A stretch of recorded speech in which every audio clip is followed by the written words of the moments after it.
Hai, saya Caduta Indra Kusmamangwe, NIM 22091387037. Polarisasi suatu pembatasan jarak antara dua molekul terikat atau orientasi di dalam suatu molekul dua kutub. Fenomena polarisasi dielektrik dapat dinilai melalui parameter permeabilitas dan faktor disipasi atau loss target. Jika pada fenomena tersebut terjadi disipasi energi listrik ke dalam bentuk panas yang menyebabkan pemanasan pada dielektrik. Pemanasan pada dielektrik merupakan akibat adanya sejumlah muatan bebas dalam bentuk dielektrik tersebut. Hal ini menunjukkan adanya aliran arus dalam jumlah kecil pada tegangan yang diterapkan. Itu tadi merupakan definisi dari polarisasi. Sekarang, mari kita bahas permeabilitas dielektrik. Muatan terikat yang berada pada bahan dielektrik dapat berpindah akibat pengaruh medan listrik searah dengan gaya yang aktif pada dielektrik tersebut saat medan listrik menghilang. Karakteristik relatif dielektrik atau pemintasan adalah konstanta yang melambangkan rapatnya flux elektrostatik dalam suatu bahan bila diberi potensial listrik. Nilai ini adalah pengaruh perbandingan antara Q, yaitu muatan yang tersimpan pada kapasitor saat suatu tegangan diaplikasikan pada kedua elektrodanya, terhadap Q0. Q0 adalah muatan listrik yang dapat terakumulasi di kapasitor dengan konfigurasi elektroda yang sama pada tegangan yang sama, namun menggunakan ruang hampa sebagai dielektrik. Polarisasi elektronik. Polarisasi yang timbul dari perpindahan elastis dan deformatis kulit elektron dan ion-ion. Waktu yang dibutuhkan polarisasi elektronik pada umumnya kecil. Perpindahan dan deformasi kulit-kulit elektronik di atom dan ion-ion terpengaruh oleh temperatur.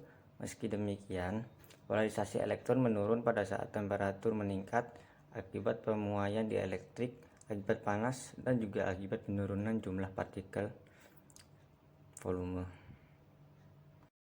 Polarisasi ionik. Polarisasi yang terjadi akibat perpindahan ion-ion berikatan elastis tidak dapat terpisahkan dari solid ionik. Polarisasi ionik naik seiring dengan suhu karena pemuaian panas dielektrik yang berakibat bertambahnya jarak antar ion serta melemahnya elastisitas gaya aksi antar ion tersebut. Polarisasi orientasi.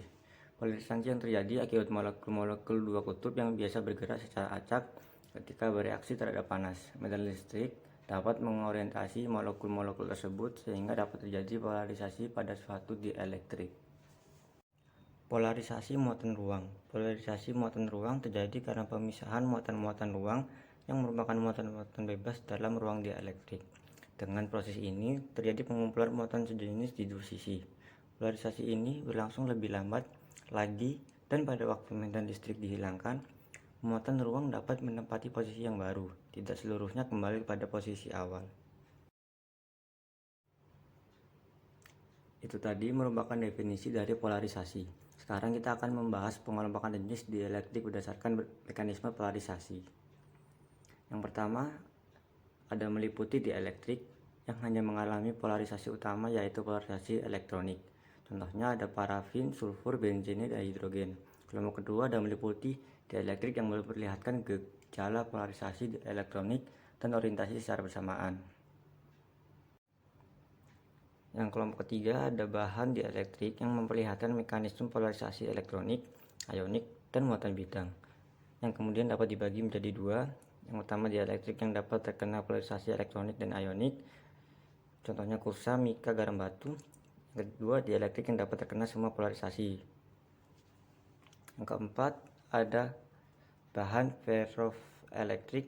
Ferroelektrik adalah gejala terjadinya perubahan polarisasi listrik secara spontan pada material akibat penerapan medan listrik yang mengakibatkan adanya ketidaksimetrisan struktur kristal pada suatu material. Contohnya ada monoklinik dan tetragonal.